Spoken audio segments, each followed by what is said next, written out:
Olá, gente, bom dia. A gente está partindo para a aula 3 de saúde coletiva.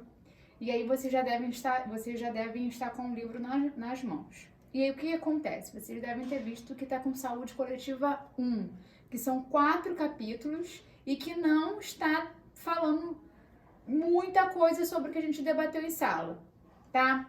Vou explicar. A nossa saúde coletiva é uma saúde coletiva muito específica de enfermagem. Então, a gente tem a saúde coletiva 1 e a saúde coletiva 2.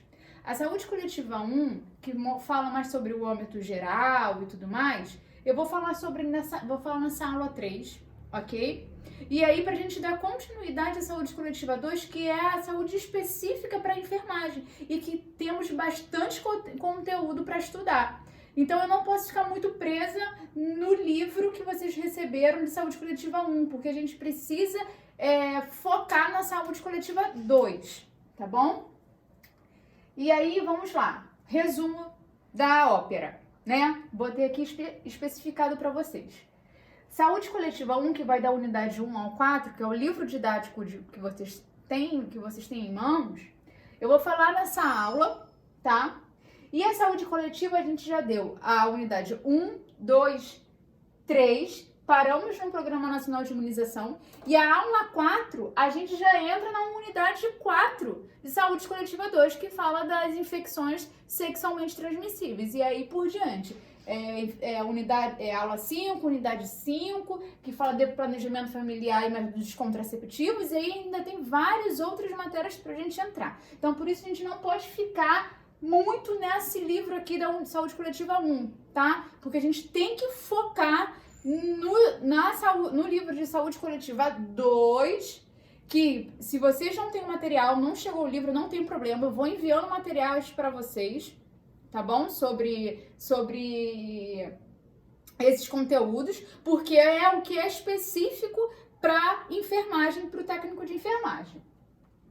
Então vamos lá, o que fala na unidade 1 do livro de saúde coletiva 1? O conceito de saúde. Conceito de saúde, processo saúde, doença, processo saúde, doença, cuidado, tá? Então, pela Organização Mundial da Saúde, em 1948, o que eles conceituaram como saúde?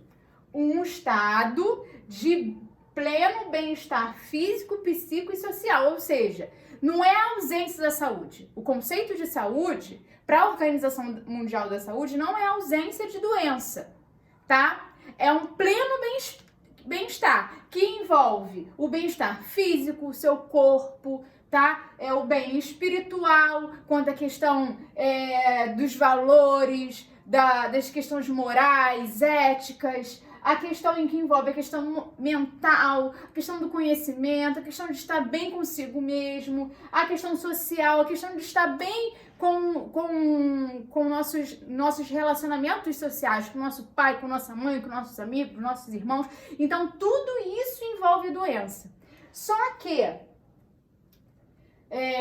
em 1987, o Brasil pegou esse conceito de saúde, que a Organização Mundial da Saúde conceituou, e ampliou esse conceito, que é o que está aqui. Ou seja, no Brasil, esse conceito de saúde é um conceito ampliado de saúde. Não é só um pleno bem-estar físico, psíquico, social ou coisa desse tipo. Envolve muito mais coisas, é muito mais abrangente o conceito de saúde, porque envolve condições de alimentação, educação, renda, ou seja, questão econômica, tá? O meio ambiente, o meio em que se vive. Tem pessoas que moram em lugares insalubres, em lugares que passa esgoto a céu aberto, entende?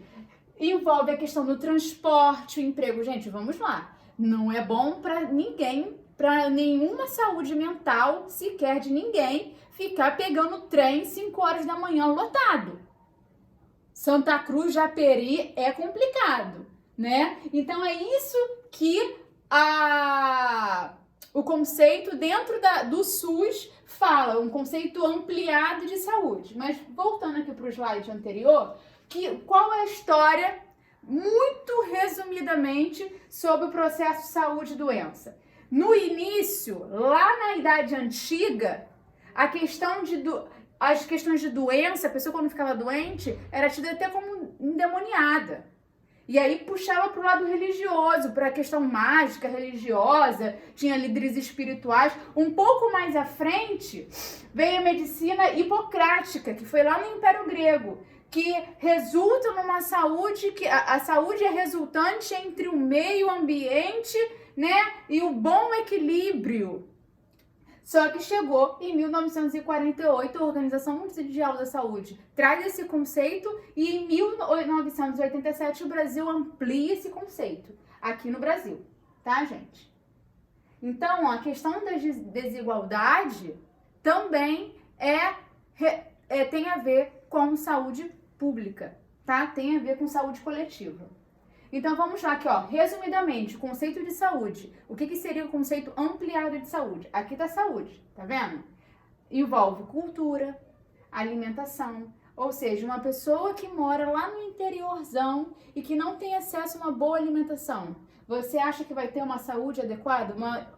O sistema imunológico de defesa vai estar adequado? Então, a saúde envolve a alimentação, envolve acesso à cultura, envolve o meio ambiente, o meio em que vive. Aonde você mora, passa esgoto a céu aberto, entende? Envolve o trabalho. Tem gente que trabalha de forma escravocrata, de forma escrava.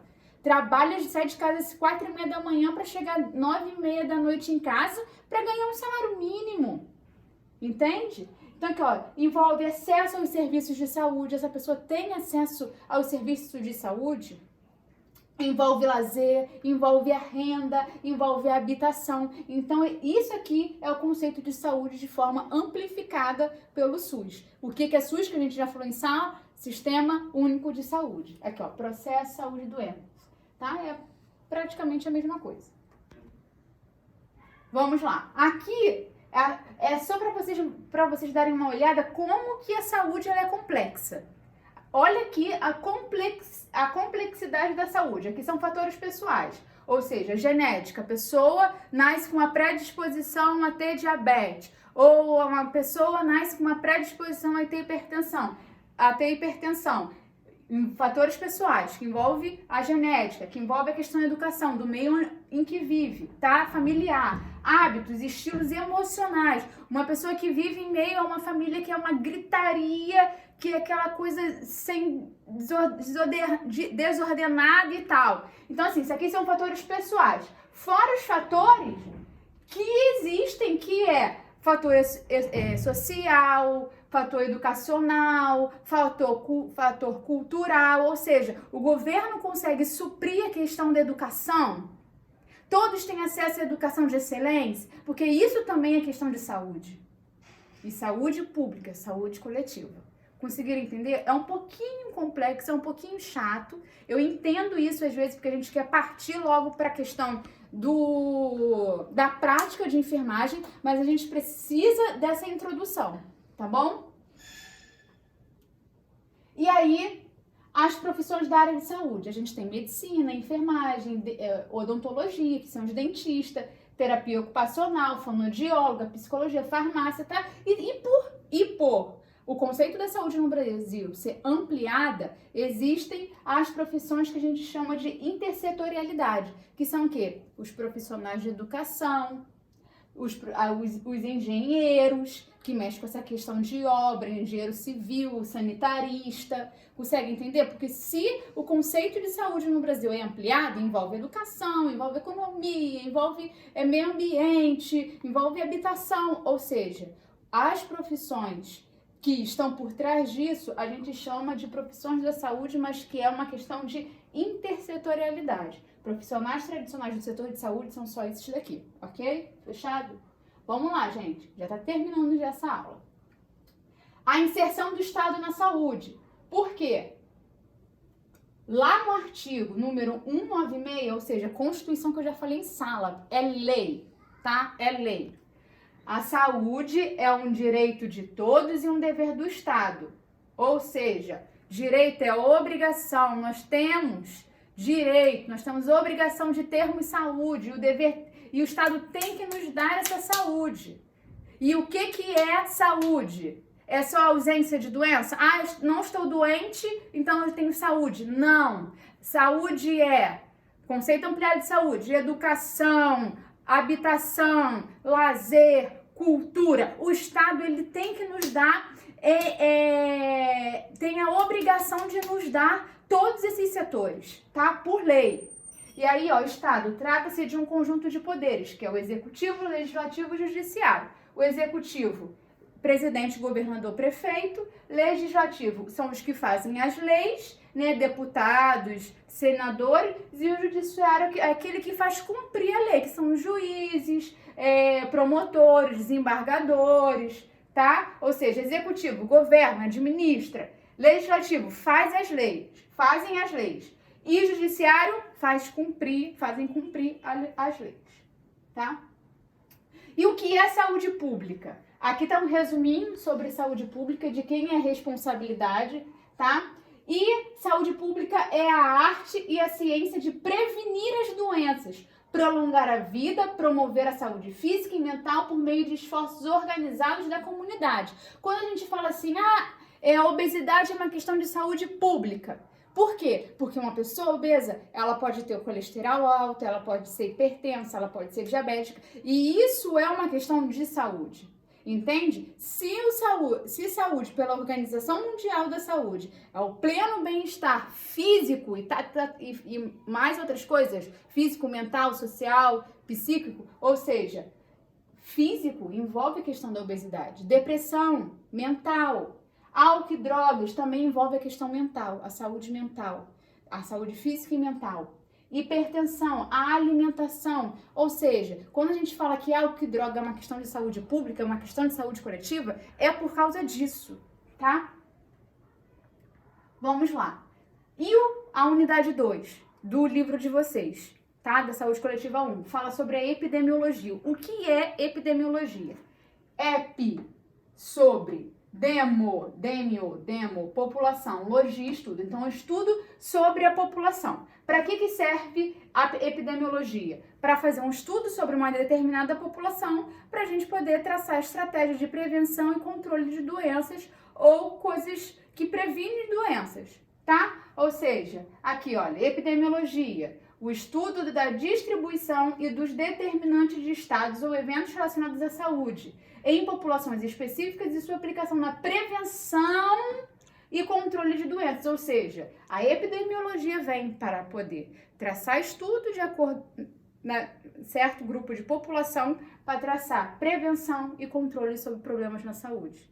Ou seja, a cidadezinha lá do interior que tem muitos casos de doenças com barbeiro, vamos falar assim, né? Que é aquele percevejozinho, né? Que a gente chama do barbeiro. Por que tá tendo tantos casos assim? A epidemiologia vai lá, estuda, traça, para poder traçar, ver uma forma de prevenir e controlar aquela doença naquele determinado lugar, ok? Vamos lá. As aplicações da epidemiologia. Olha aqui, um exemplo. Abastecimento de água, remoção de dejetos e melhoria das habitações. Como está sendo o abastecimento de água no Rio de Janeiro? Como está sendo a remoção dos dejetos? Ou seja, o esgoto que sai da sua casa, está indo para onde? E a habitação, aonde você mora, tem saneamento básico? Ou seja, a epidemiologia faz o estudo desse local, desse grupo e dessa população para ver como está o coletivo, porque é questão de saúde pública. A gente passou por isso na questão da água da cidade, que as pessoas estavam adoecendo, surto de gastroenterite. Por quê? Porque a água estava contaminada com dejetos fecais. Falando de forma mais abrangente, assim, mais conhecida. Cocô na água. A gente estava bebendo água de cocô. Tá bom? E vamos lá. Aplicações. Informar a situação da saúde da população, ou seja, gente, é como se estivesse informando para o Ministério da Saúde, alarmando para todos os lugares que a saúde intervém. Temos essa informação, aquele grupo de população está sofrendo com isso. Avaliar o impacto das ações. Ó, mas a gente fez essa ação aqui. A gente providenciou água mineral para aquele povo que tava com a água contaminada e tudo mais. E aí? Foi controlada? Foi encontrada a solução? E a epidemiologia entra para fazer o estudo novamente. E aí investigar os fatores que aconteceram isso. Por que aconteceu isso? Por que tem cocô na água que a gente bebe? É a epidemiologia que faz isso também, tá bom? Por que a questão de saúde pública? Porque envolve a questão no processo doença, saúde, cuidado e por causa do conceito ampliado de saúde que eu vou estar falando o tempo todo com vocês. E para finalizar e resumir, por que eu não estou falando da unidade 3 e a unidade 4 do livro de Saúde Coletiva 1? Porque é o que eu falei na unidade 1 e na unidade 2 de Saúde Coletiva 2 em sala de aula. Se lembra que eu falei da história da saúde pública, saúde coletiva? Falei dos serviços públicos, falei do Pacto pela Vida, falei do Humaniza SUS, falei das políticas nacionais de atenção básica, falei sobre a estratégia da saúde da família, como funciona a questão da integralidade, falei tudo isso em sala de aula com vocês, a gente bateu um papo assim bem... foram bastante aulas falando sobre isso. Então não tem por que a gente voltar na unidade 3 e na unidade 4 do livro de saúde coletiva 1, porque a gente falou isso na unidade 1 e na unidade 2 de saúde coletiva 2, que é o foco do técnico de enfermagem, ok? Então, gente, a gente finaliza por aqui e na aula 4 a gente continua. E na aula 4, a gente continua com saúde, com a corda toda, em saúde coletiva 2 e com o tema infecções sexualmente transmissíveis. Por que não é mais doença? Por que a gente não usa mais essa terminologia, doenças sexualmente transmissíveis, e sim infecções? Porque doença se refere a sinais e sintomas. E às vezes a pessoa pode estar com a infecção, pode estar doente com uma doença sexualmente transmissível, mas ser assintomático. O que seria assintomático? Não apresenta sintoma nenhum. Por exemplo, a pessoa tá com vírus do HPV, tá? Mas não apresenta sintomas nenhum e acaba transmitindo o HPV para uma outra pessoa. Por isso, agora, a terminologia é infecções sexualmente transmissíveis e não mais doenças sexualmente transmissíveis, mas a gente vai falar isso na aula 4, tá bom? Um beijo para todos, muita saudade de estar perto de vocês, de debater com vocês o conteúdo, de ter vocês falando, levantando o dedinho. Tô com saudade também daquela gritaria horrível, né? Mas também até isso a gente sente saudade, tá? Espero que acabe logo essa pandemia, que dê tudo certo e a gente saia muito mais forte disso tudo. Um beijo e bom estudo.